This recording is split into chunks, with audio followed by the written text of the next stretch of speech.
Connor. Ah! Oh, we've been renewed. Whoa! We're back, baby. We've got a new season. We've got a new companion. We've got a new co-host. Whoa. Aiden's gone. Oh. He's dead. Oh. Sorry. Oh. Kidding, he's still here. I wish I was gone. Oh, fuck. Can't get rid of me that easy. Can't get rid of you that easy, baby. We're here forever. Boom. That's right. Ever and ever. Ever and ever. And ever. Season 3. Season. Connor, maybe there could be some new listeners here or some listeners that have only just joined in the last couple of episodes or so. Of course, Aiden. It's the number one podcast in the world. It is. We're always getting new viewers. It is the number one show in the fucking universe. Connor, pitch the show. Pitch the show right here, right now to whatever listeners may be joining. Oh, God. Okay. All right. So, it is I, Connor Hannum, and Aiden Green. We are the biggest Doctor Who fans on the universe, in the universe. Huge here, call. right now. That's right. It's happening. We are reviewing every single episode of Doctor Who. You heard that right. Mm-hmm. Every episode, from Rose all the way to the Timeless Children. That's right. And beyond. You hear the news, the reviews. Mm-hmm. Sometimes we seek booze. Mm-hmm. It's all happening here. We've reviewed every episode from Rose all the way up to Doomsday, and today we're doing Runaway Bride. If you haven't already, can you subscribe on Spotify? I think you can. Yeah. Follow. Yeah. Hit follow. Send us things on Anchor. Shout out to our number one fan, Dylan. and TARDIS Wiki. Number one show in the world. Number one on Spotify. We're even bigger than Joe Rogan, which is insane. That's ridiculous. We listens to us. finally crossed him. Like a couple of weeks ago. It's finally happening. Do you know it's really funny? Someone from school, I said, I'm doing a Doctor Who podcast, and I said it's the number one podcast in the world. Yeah. And for a solid second, they actually believed me. I was like, if it's the number one podcast in the world, I'm sure you would have heard of it. And I'm pretty sure it wouldn't be a Doctor Who one. Not at all. But either way, we're back, baby. We're back. Oh yeah. Connor, cheers to an all new season. I got a beer here. Oh God, sorry. I've got a sparkling water because I try not to drink on the days that aren't Wednesday, Friday, or Saturday because I feel like I drink enough on those days as it is. Yeah, I think this is day 12 straight for me. That's right. Really? Are you serious? I love to sink a beer out of a night time. I feel like it always makes me just snoozy and sluggish. And I get that enough, so No, it makes me you know what, Connor? It makes me feel better. And on that I used to have that. On that note, let's go into the theme song, baby. 50% cas. And we're back. Oh my god. Oh my god, we're back. That's correct. Aiden, I got a bottle of aged Jameson here. Wow. And you gotta tell the viewers that this is not a joke. I've actually got a bottle of aged Jameson in my hand. I'm looking right at now. it. Yep, Black Barrel. I'm gonna crack the cork. Sounds good. And I'm gonna take a swig for the new season. That's right, son. And I'll have another beer. That sounds like it went down very well. Something that you didn't mention. New season, baby! This something season's crazy. you didn't mention in your pitch was that it's the 50% show, which means we talk about Doctor Who the majority of the time, and each episode is Doctor Who centric. But as two young, crazy, wild boys we often get sidetracked and talk about other things. So the title of the show is just preparing you for that. It's funny, the one thing I left out in my description was literally what the show title is. The 50% part. It is what it is, baby. It's great to be back, even though we've only been gone for a couple of days. But it's festive. It's festive today. It's a festive special. You better add that festive sting, Aiden.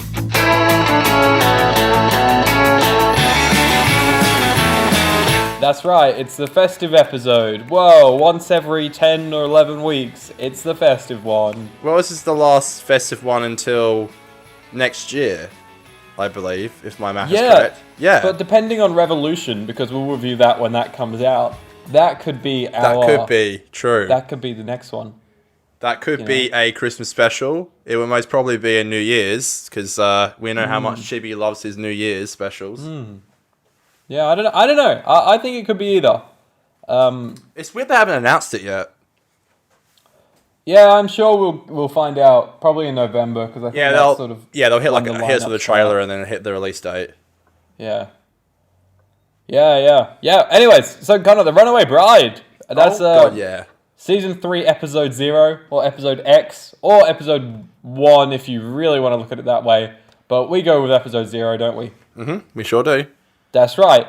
The Runaway Bride is a special episode of the long-running British science fiction television program Doctor Who, starring David Tennant as the 10th Doctor. It was produced as the Doctor Who Christmas special for 2006, broadcast on the 25th of December, and aired between the second and third series of the relaunched show. In the episode set in London, the alien Arachnos Empress, Sarah Parrish, and the human resources head, Lance, Don Gillett, attempt to use Lance's fiancée, the secretary, Donna Noble, Catherine Tate, woo, as a key to awaken the Arachnos' children, hibernating at the center of the Earth by gradually and secretly poisoning Donna with an alien particle the Arachnos use as an energy source.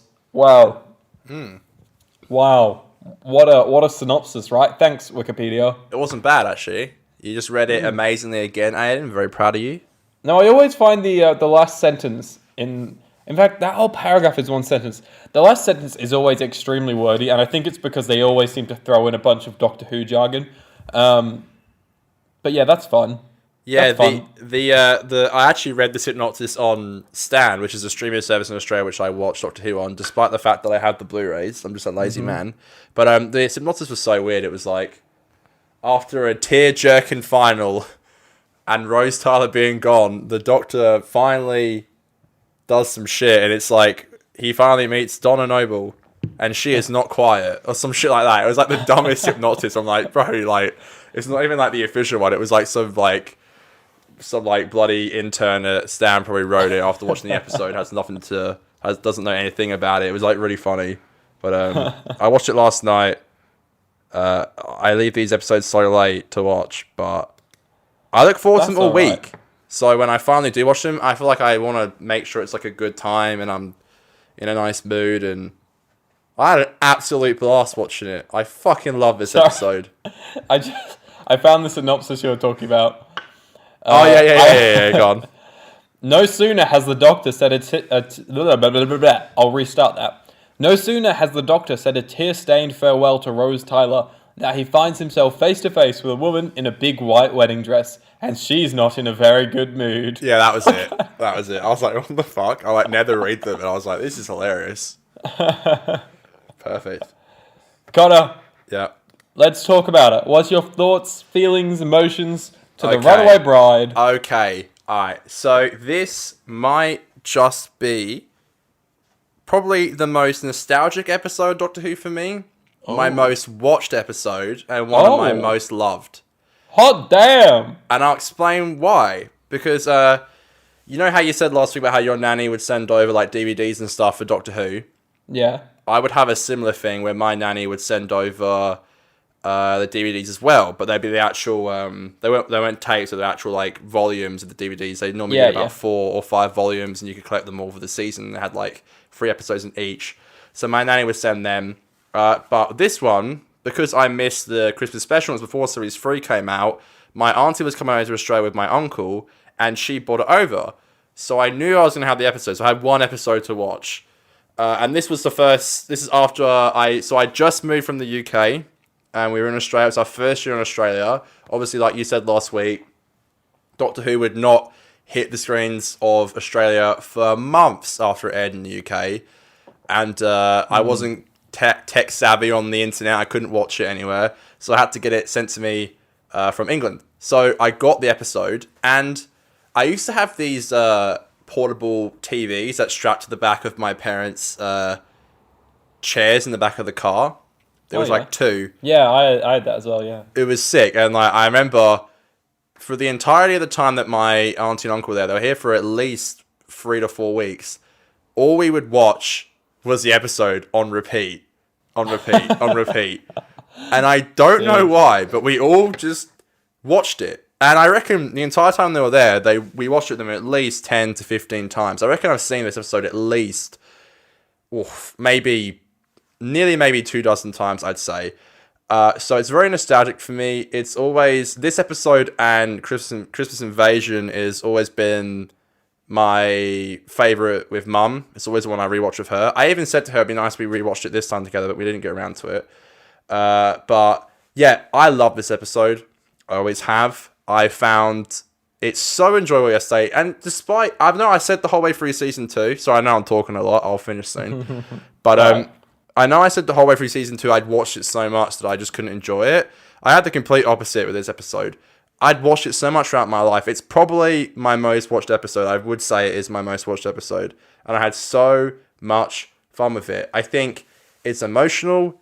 It's just got so much adrenaline to it. It's action packed. It's funny. It really starts with the emotion. It's got some really cool action pieces in it. The TARDIS highway scene, the beginning with Donna and the Doctor, the dialogue's just brilliant. The whole reveal of Lance being with the Rachnos, the whole Rachnos reveal. The scene at the end with the Doctor, with the water going down to the center of the Earth and Donna stopping him. The ending with Donna. There's just so many banging scenes. The reception scene. They had the reception without me. It's banging. And I've always loved it. I was watching it yesterday. I'm like, this is so much fun.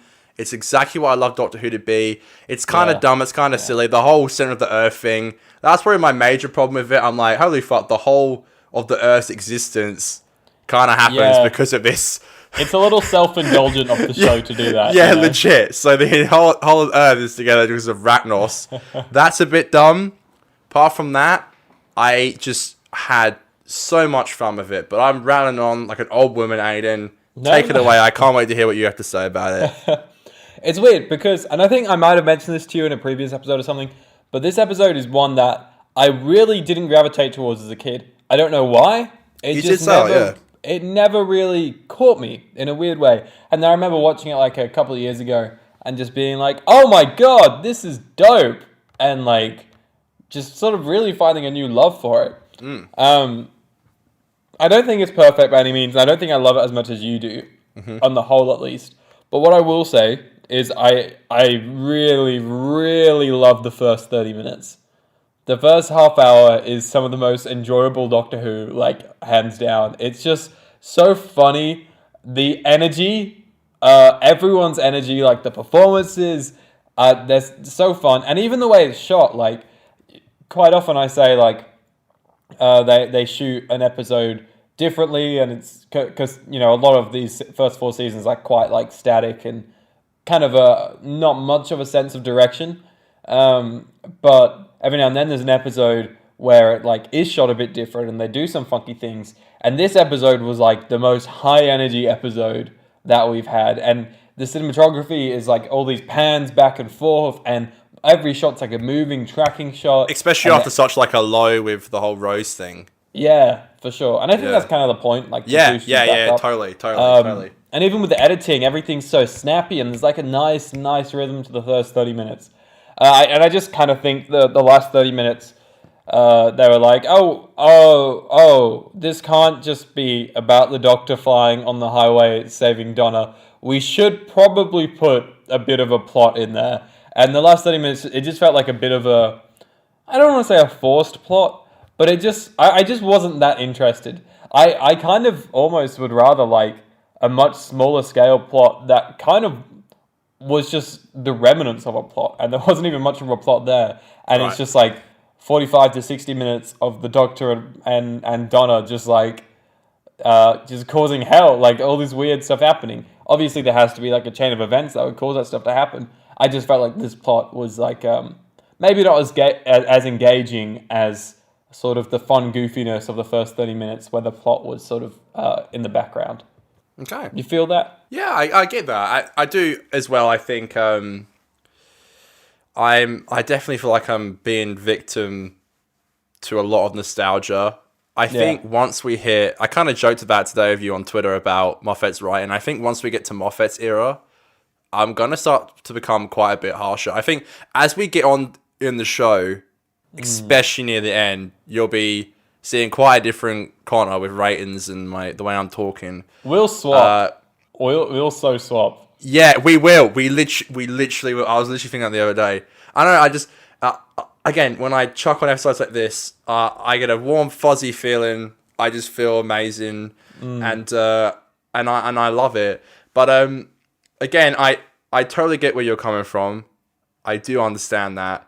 And I think again it's not fair, and as a reviewer it's not really professional, to be honest, but I have such nostalgia for episodes like this where I just really can't help but enjoy it. I think instantly, like I said to you, I think the energy from Rose being gone to Catherine Tate coming in and being Donna.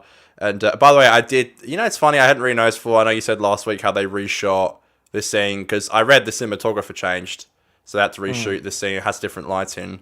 Yeah, I definitely did notice that this time. It's probably because I watched the episodes back to back, which I haven't done for a while. This is the first time I've watched the season in order for years, so I'm starting to notice stuff like that. But I think that scene is brilliant. A lot of great banter. The way this scene changes instantly, where she sees Rose's jacket, and instantly, like, there's no score. You just hear the TARDIS humming. And David's acting. My God. He's so good. Believable. So I really felt like in this episode, I'm not saying he wasn't great in season 2, but I really felt like he was a doctor in this episode. By the way, I read something funny on TARDIS Wiki, and I actually noticed it in the editing for the episode. There was a deleted scene, which didn't even make the Blu-ray, where in the episode where he grabs the shirt off Donna, in the script, and I believe they shot it, he opens up the TARDIS door and throws it out. But they thought it was a bit melodramatic of him to grab Rose's jacket and then throw it. Because in the scene, you see him grab the jacket, and then it goes to a shot of him in the TARDIS, and he doesn't have it in his hand. They shot it, but it didn't even make the Blu-ray cut, which I thought was quite funny. Interesting. Again, you're right though about the energy. It's so great. Yeah, go on. It's so fun, and what I love is they knew it was a Christmas special. They knew they'd just done a really dark ending, so they were like, the Doctor should probably be quite sad, but they don't want to make another quite slow, sad episode, especially not for Christmas.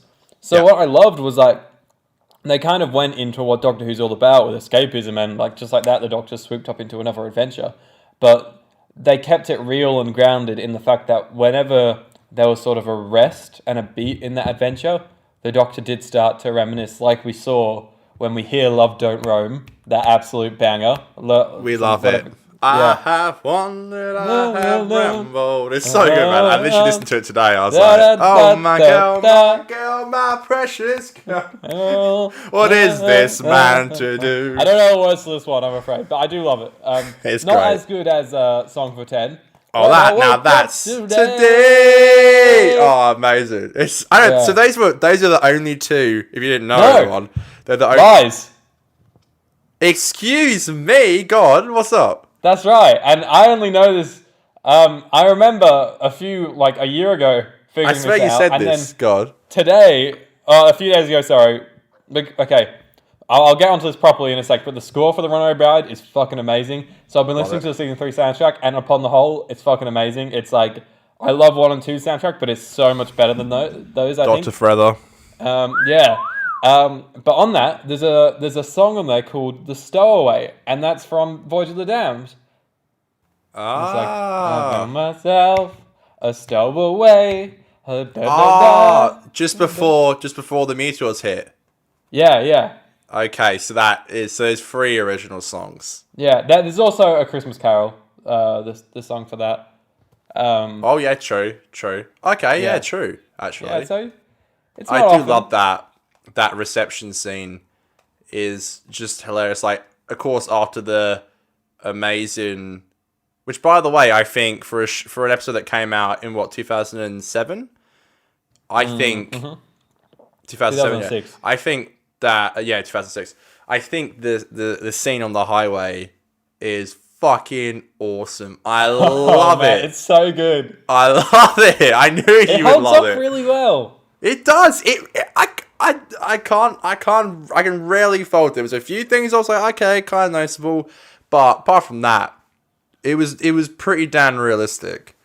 This episode to me really felt, I think pacing wise, I think from the set pieces and the action pieces, and the score in particular, felt like the most cinematic, and it felt like the first time they'd sort of been like, okay, it's a Christmas special. Let's sort of do Doctor Who Goes to the Movies and really put a lot into making it feel like a special event episode rather than just like a normal episode. Totally agree. It felt really... It didn't feel big plot-wise, but it just felt like the production felt really big, you know? And, you know, like I said again, I think this is, in my opinion, David's best performance. And also with Catherine Tate, who, of course, later comes back in season 4. Spoilers. Oh, I know. Is someone watching the show and hasn't seen the rest of the season yet? You have to find out. You have to find out if she comes back or not.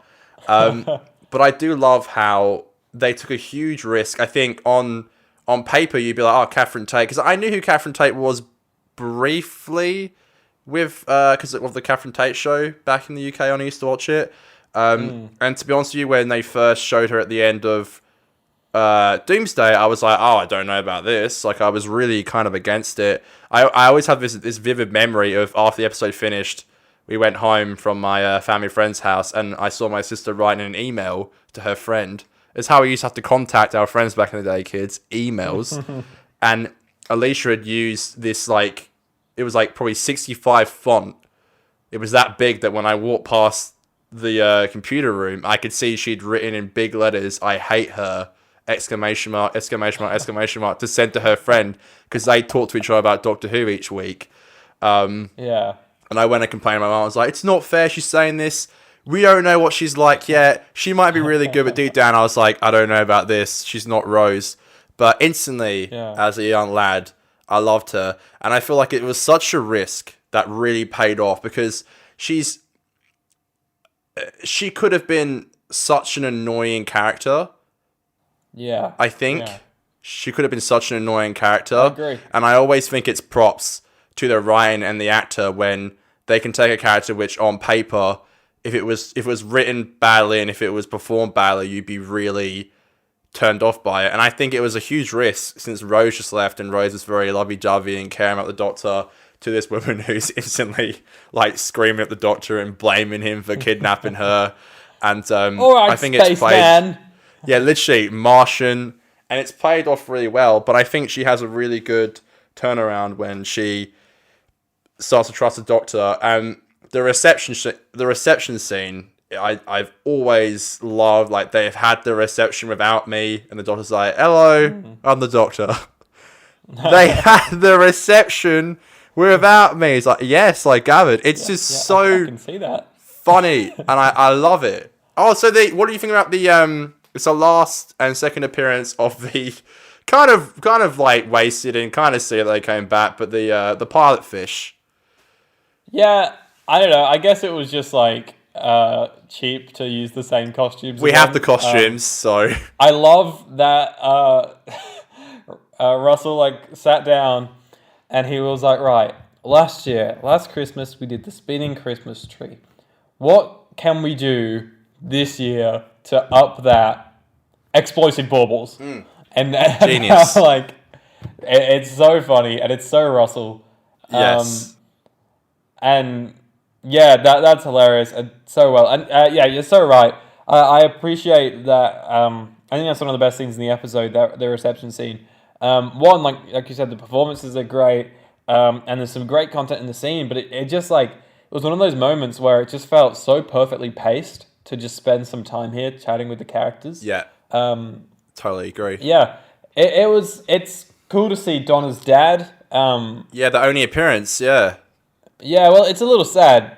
Do you know sort of what happened there? Yeah, didn't he pass away?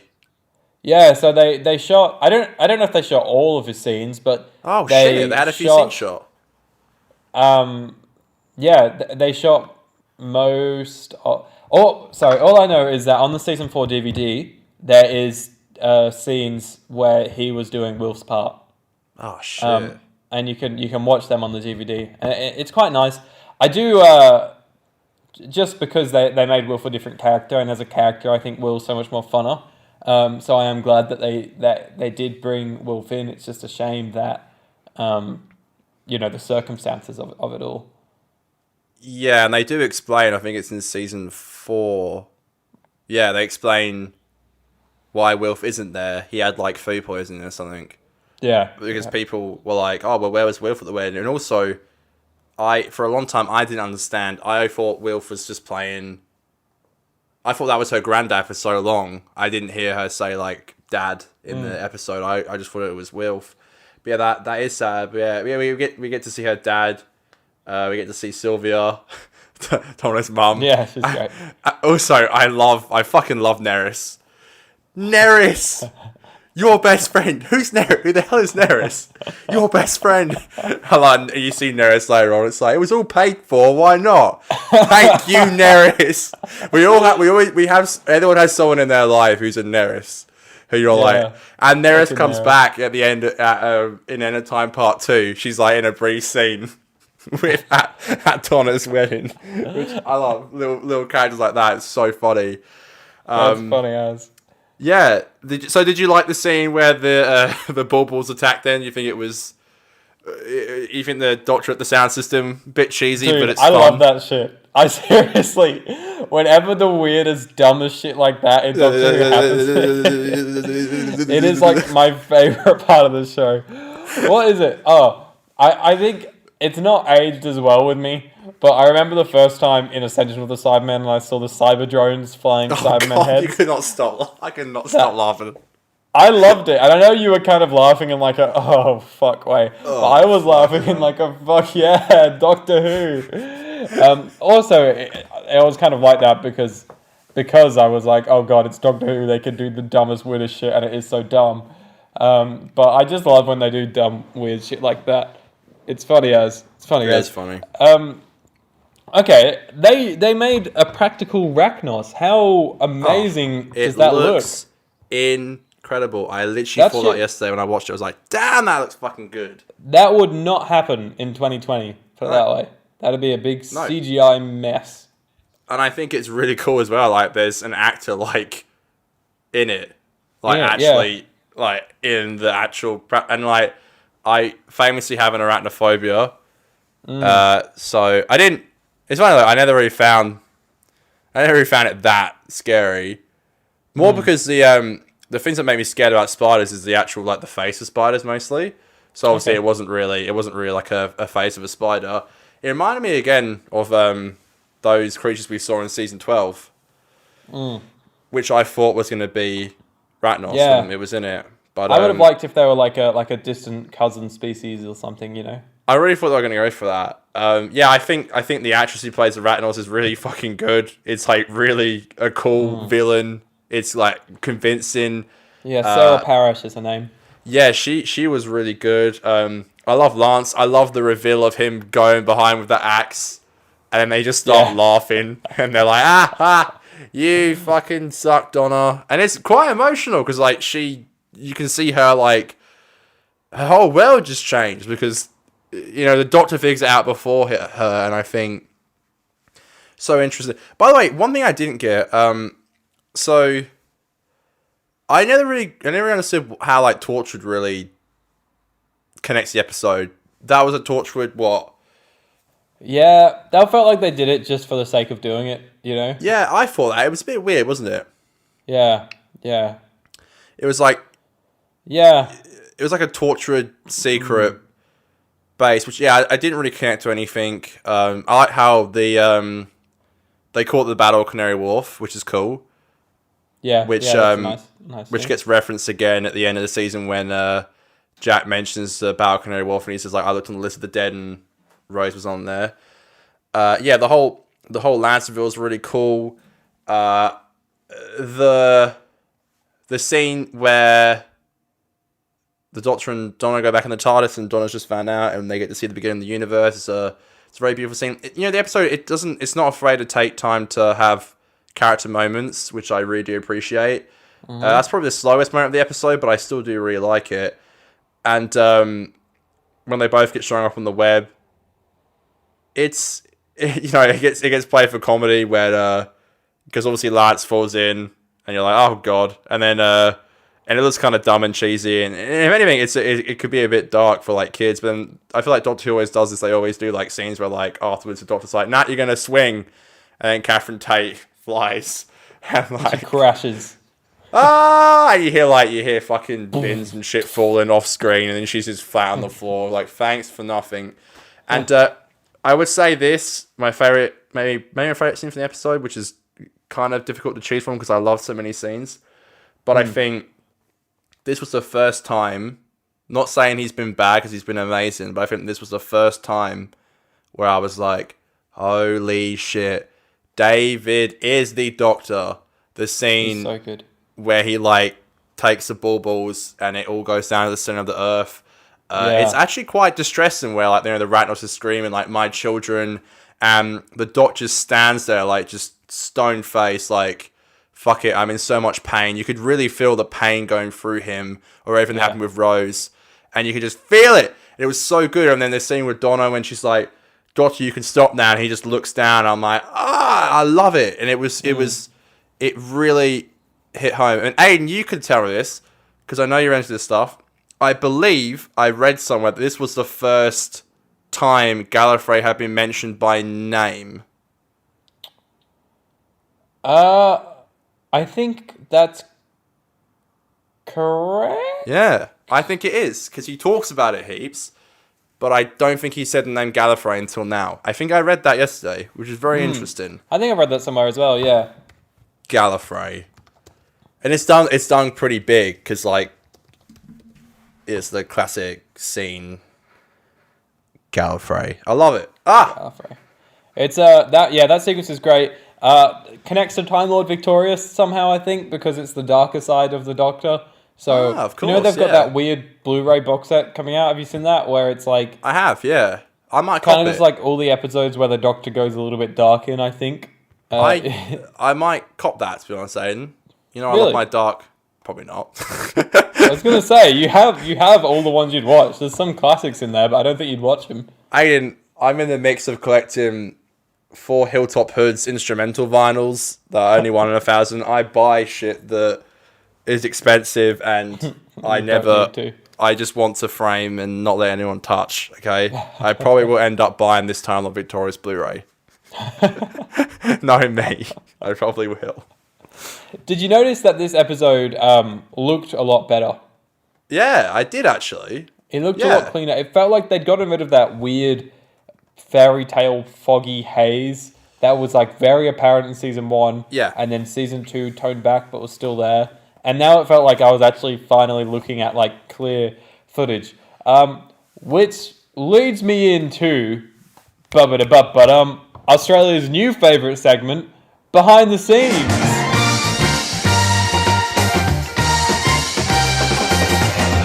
Here is some fast facts for you. Boom, boom. I've already lost the fact that I was looking at. Fast facts that are kind of slow. Where is it? It's coming in hot. Oh God! In a few the pressure seconds. is on. It's coming in hot. There won't be dead air. Let's go. Coming in hot. Yeah. Right now. In a few seconds. It is coming in hot. Okay. It's coming hot. Here we go. This is the first Doctor Who episode to be shot at the new dedicated Upper Boat Studios in Pontypridd. So I think they might have like changed a lot of the production values there. With that, if they're in like a whole new sort of set and stuff like that, you know what I'm saying? So like Makes the sense. set carried over, but they're in like a new studio lot. Like they would have had to transport the set and all that over. So don't know. Maybe there was like a bit of a new team involved, and they just decided to clear things up and make it look put a bit more effort into making it look pretty. Well, I did read that the makeup department got told that they were going to try and use as little CGI as they could this episode, which is quite noticeable, which is really cool.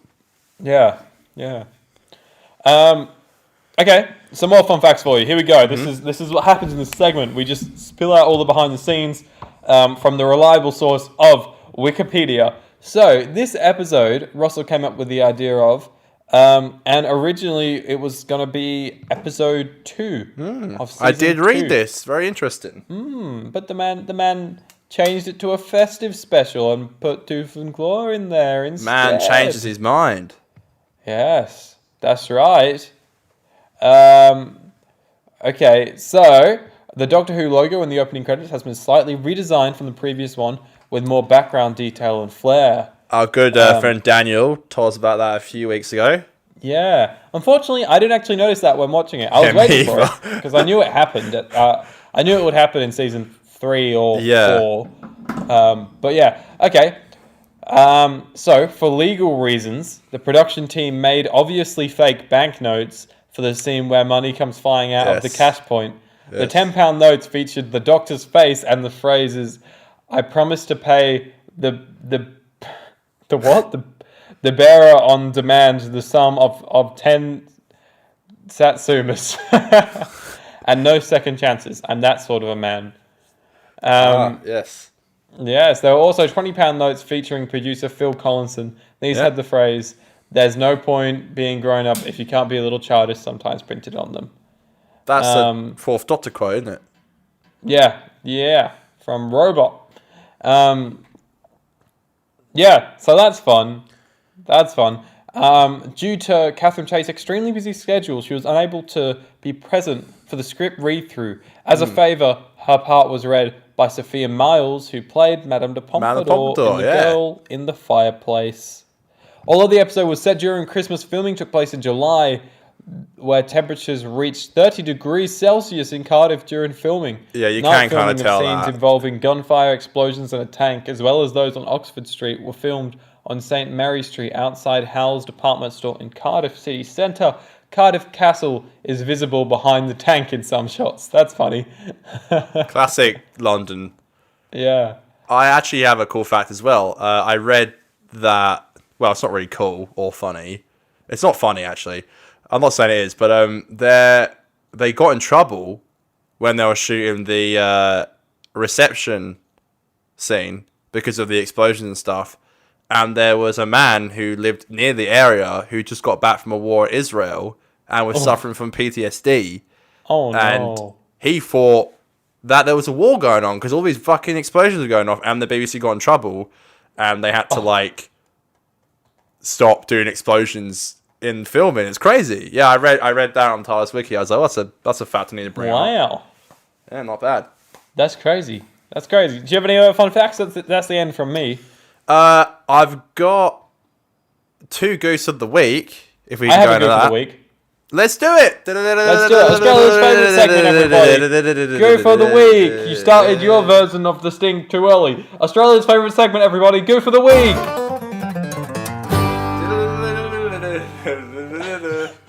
Amazing. All right, Connor. You give me one, I'll give you one, you give me one. How does that sound? Cool. Gonna do my pretty obvious one and get out of the way. My second one's a pretty good grab, but they both actually involve the TARDIS and the doors being open. There's a shot when the Doctor is using the fire extinguisher. I believe it's a fire extinguisher after he just saves Donna on the freeway. And it happens quite a lot in Doctor Who. The doors are open and there's no green screen inside, and it's clearly just a fucking empty box. And it was quite noticeable in this episode. It happens quite a fair bit. It just took me out of the episode a little bit, so I did notice that. What did you see, I didn't Aiden? notice that at all. Got an eagle eye. All right, my go for the week for you is, and it's actually not a confirmed go for the week. I just think it is. Okay. Rose's shirt that we were talking about earlier. Mm-hmm. I guess that just appears in the TARDIS between episodes. I don't think that was there in Doomsday. You're not wrong. It definitely wasn't there at the start of Army of Ghosts and Doomsday, so... You're not wrong. Unless the Doctor... Because we might not see all that part of the TARDIS during the end of Season 2 in that last scene. I'm not sure.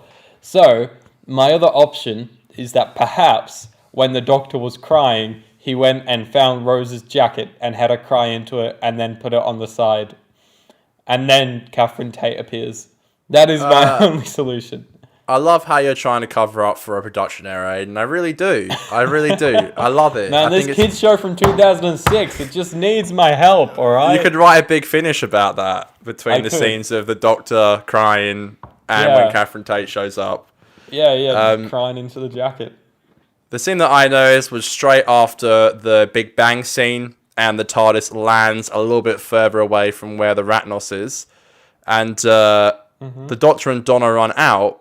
But I noticed it straight away because the Doctor doesn't close the door behind him, so both the doors are open. I'm like, number one, That's a bit of a goof because the Doctor would never leave the doors open, and they both run off, and it cuts to a wider shot of them both running, and best way I can describe it is, in the shot, you could see the TARDIS door open, and then it cuts them running in another shot, and the TARDIS is clearly turned around because the door is facing the other way, and you can't even see it in the frame. So the TARDIS goes from the door facing the camera, it's open, and then it cuts to another shot, and the TARDIS is twisted, and the door's facing the other way, which you can't see in the camera, and give for the week! It's Australia's favourite segment, everybody.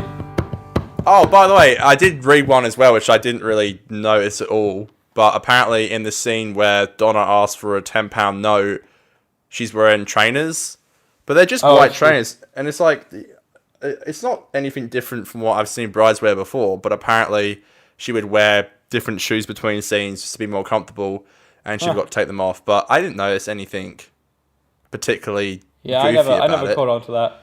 That's a fun scene. They were just white. They were just white shoes, and she's wearing a white dress. I was like, isn't that what a bride wears anyway? I didn't really know, but yeah, cool. Goof of the week, you. Yeah, that's a really fun scene though. Hey, when they're trying to, and then when it drives off and the Doctor sees that it's one of the catfish, and Donna! he's like, "Fuck!" How does Donna not know that's not a real person? I don't know. Santa's a robot. Okay, any other points I got here? How funny! Oh, we get the first Saxon reference. We do. Well, technically, there's one in Love and Monsters on the paper. Which we only just found out about. But legit, that blew my mind when I read that. Crazy. But yeah, when the star's coming and it's shooting the electricity down or whatever, and the girls just stood there. It's Christmas. It's so fucking cringy when it's like this star comes down. Just like, it's Christmas. I'm like, no shit, honey. It's Christmas Eve. It's Christmas. Literally just screaming as this fucking lightning bolt is charging towards her, cracking the earth. And then the dad grabs her last minute. Here's my other thought, by the way. Why are they using... I might have just missed it in the plot because, like I said, the last 30 minutes didn't really grip me that much, so I was a little bit in and out for it. But, why did they pick Donna to be the person that they put all the particles inside of? I don't know. I guess she was just I thought that as well. I thought maybe she was just an easy target, I guess. Someone quite lonely, bit of an outcast, someone to fall for it. Another thing I didn't get was, were there two Ratnos ships? Because isn't one stuck at the bottom of the Earth? What was the other one that the Ratnos was in? The Ratnos was in the star that was flying around. Yeah, but doesn't the star go into the center of the Earth? Is that just a different one? Well, that's just the first one, I guess, like an old Ratnos ship, because the Ratnos are from the Dark Times, is what they say, a long time ago. Now I get it. Okay. Yeah, so there's one ship with a bunch of, I don't know. I guess there's a ship. Yeah, it's a bit weird. A few. It's a bit weird and a bit silly. It's Christmas, dude. We need to eventually get a soundboard so I can put shit like that on. Yeah. It's Christmas. Fingers on lips. It's Christmas. Fingers on lips. It's Christmas. I would not stop banging that. That'd be fucking sick. How did you find? Because I love it. The multiple times Donna pulls the Doctor out the TARDIS and goes, "Doctor, Doctor," and I love how she declines to travel with him. She thinks it's quite terrifying, awful, and I love how she says to him, "They were dying and you just stood there," and I'm like, "Yes, finally, a companion who stands up to the Doctor." You tell him, that's sister. so true. I love that, and I love how she says you need to find someone. He's like, "I don't need anyone." It's like, fucking hell, Doctor, you were crying a day ago over Rose. You do need someone. Yeah. And then when the classic David gets invited in for Christmas dinner, he doesn't go. That's a bit of a running gag. And he finally tells her the name of his lost companion, which is, of course, Rose. And for some weird reason, I've never understood why, but the TARDIS sort of shoots up like a rocket. I'm like, what the fuck? Even as a kid, I was like, what? And it never happens again. Sick, So what are you weird. talking about? Zoom. Yeah, you know, it just starts to deteriorate and it goes, "Zhoo," and I'm like, what the fuck? That never happens. I got 2 more points about the episode. Go I know on. you got to leave pretty soon. It's alright.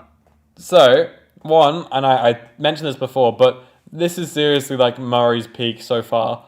The Runaway Bride piece on the season 3 soundtrack is fucking amazing. I've listened to it so much in the past week.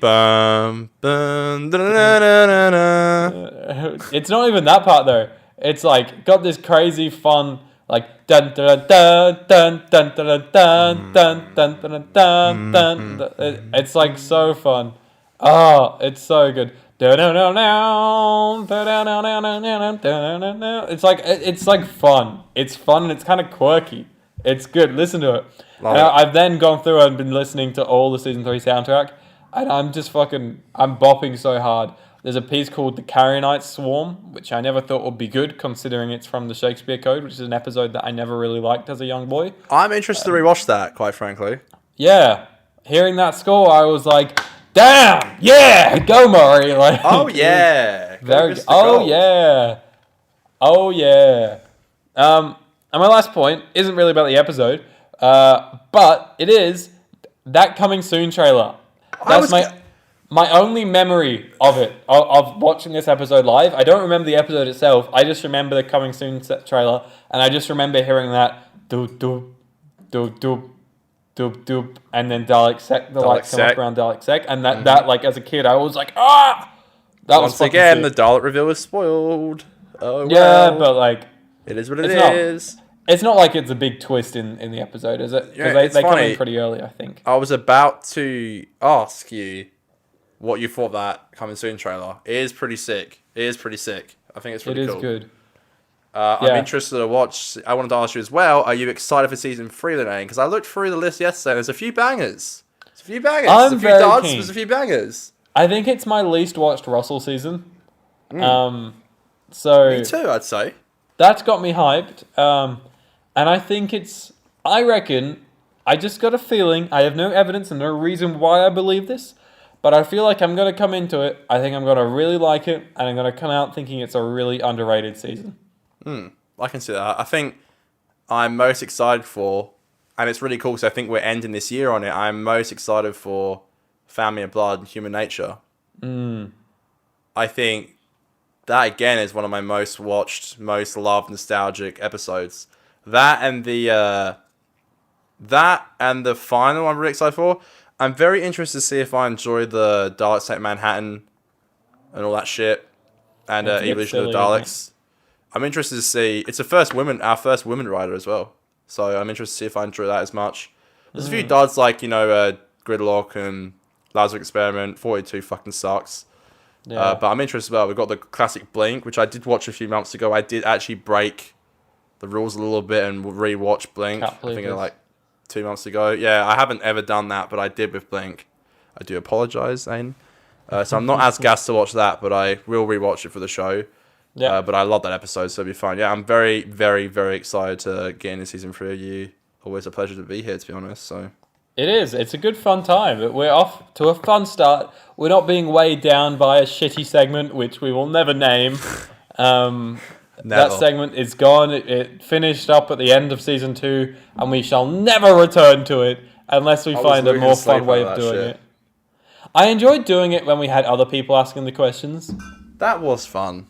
They had some good questions this season, though, I guess.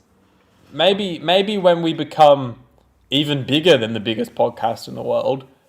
Maybe bigger than that, Aiden. I don't know, man. But maybe then we could maybe get some special guests to deliver them each episode, and also I don't know. That's all what ifs and stuff. It. Connor, would you like to give your rating out of 10 for the Runaway Bride? Aiden, get ready to fall off your chair. Because I've got something to say. Oh, Last week you kind of blew me away with your rating, so I'm about to blow you away with my rating. I struggled to find things I didn't like about it, and the things that I did find were just little nitpicks. I love it. I always have. And for my most rewatched episode, rewatching it yesterday, an absolute blast. I love it. I'm going to give it a 9.5 Really? out That high? of 10. That is, in my opinion, well deserved. I think that's my highest rating for a long time. I think I it is. think I gave Satan's Pit and Impossible Planet a 9. I'll fact check that for you. So I think I haven't given anything. I don't think I've given a 9.5 yeah, 9 yet. for those two parters. 8.5 for Rise of Cyber and Age of Steel. 9 Enjoyable. for The Girl in the Fireplace, same as me. Yeah. 8.5 for Bad Wolf Parting the Ways. Hold on. You did drop a 10 on the empty I did title give of Dr. Downstairs. Yeah, I did give it a 10, and I think I know my next 10's coming up, but it's not for a while. But yeah, I don't think it deserves a 10, but I just had so much damn fun with it. I got giddy. I had a lot of great fun with it. It's by all means not perfect by a long shot, but I love it. So go ahead and be a lot harsher than I have been. Look, I was going to give it a 7, but I've upped it to what? a 7.5. Just because it is a lot of fun, and I really do enjoy it. I just found the plot not that engaging, or at least like the villainous aspect of the plot. But there's so much fun, so much humor. Like we've said 1,000 times before, I love the energy. It's Murray's best score. David is at his peak so far. I'm sure he'll just keep getting better and better. Catherine's great, a great breath of fresh air. Very funny. Production-wise, amazing. Looked good, sound good. Everything about it was really good. Just the plot in the last 20 minutes, half an hour, didn't really grab me. Oh, here's a funny thing though. The segues, they're funny. When they cut to them laughing on the segues. I just thought of that then, sorry. In the Thames floodgates. I always thought that when I was a kid and I first watched it, I always thought that the floodgates were the Sydney Opera House. And they'd come out in Sydney. And they were like, whoa. It's Australia where I live. Last thing I want to point out is I do like to always pull a little bit of focus to the writer and directors. Obviously, we know writer is Russell T Davis. Director of this episode is Euros Lynn, one of our favourite directors. Does a lot of good episodes. Fan-bloody-tastic. So we're back next week, ladies and gentlemen, with the start of season 3. We've got Smith and Jones, the first episode to feature Martha Jones, but not Freeman's first episode. Freeman's second episode, technically. Freeman's second episode, that's right. She died tragically at the end of Army of Ghosts. No, it was her cousin. Well, Freema died, technically. We're going to see the Jadoon. No, so, Joe, Ro, Ko, Ro, Joe, Ro. That was... In Jadoon, that was... Thank you for watching, everyone. And if you don't subscribe, Aiden will get pushed in front of a car. Not by me, by Jadoon. So, Ro, Joe, Ro, Ko. That means sorry, not sorry. Don't forget, we're having some fun over on Twitter these days. So hit us up at 50 Doctor. That's the 50% Doctor Who Podcast official Twitter account. We're having a bit of fun there. Not a huge following on there. More people listen to the show than followers we have on Twitter. So if people that are listening... Well, it is the number one podcast in the world. As you're exiting the number one podcast of the world, could just go and jump onto Twitter and give us a follow. We can have a conversation. You can talk to us. Hit us up. We will answer the question on the show. We like to have fun. Or you can hit Connor up at Hannum Connor on Twitter. Or me at Greeny, that's GREENY_pro. Or go into the description of this podcast and you can send us audio questions through Anchor, like our good friend Dylan did. That's right. More people got to do it. Yeah, and also, I want to get Dylan on this season. Dylan's our number one fan. Yeah, Dylan sent me a few episodes yesterday he wouldn't mind coming on for, so that'd be pretty sick. We'll get him on. We'll have Xavier back on. We'll have our classic guest, Daniel Aid. Hopefully in the future we can get the gang on. I'm talking Ace Creeper, Crispy Pro, Josh Snares, the Who Addicts, even Peter Capaldi. If you're listening and you want these people on, tweet at them and say tweet the 50% boys, they want you. It doesn't work when we do it. It comes off desperate. No, I don't care. We want you, please. No, I said if we do it, it'll come off desperate. So That's right. That's right. Even Doctor Who Info Snap, we want to hear from you. Yeah, we want to hear from you, man. About all things Doctor Who. Honestly, anyone Yeah, let's do that. Connor, I think it's time to wrap things up. So we need to go out in our song. Connor and I don't have an outro, so instead we have copied a song from another podcast, which doesn't even upload anymore. Unnamed. Yeah, but copyright, so we just sing it live on air. And I've got my ruler, Aiden. Everyone loves it when I slam my mic with my ruler. I don't think they do, but it's iconic. The moment they hear the first tap, they're like, and that's that, and they get It's iconic, Aiden. Whatever the fans love it. Oopsie. Aiden's hitting his death with his ruler right now. Let's go. Oh! A one, a two, a one, a skilly-dilly-doo. It's Aiden and Connor's podcast. So doing Doctor Who reviews. So doing Doctor Who reviews. That was the most off we've ever been. That's the beginning of the season. That was a horrendous rendition. But yes, round of applause, season 3, baby. We'll be back next week with Smith and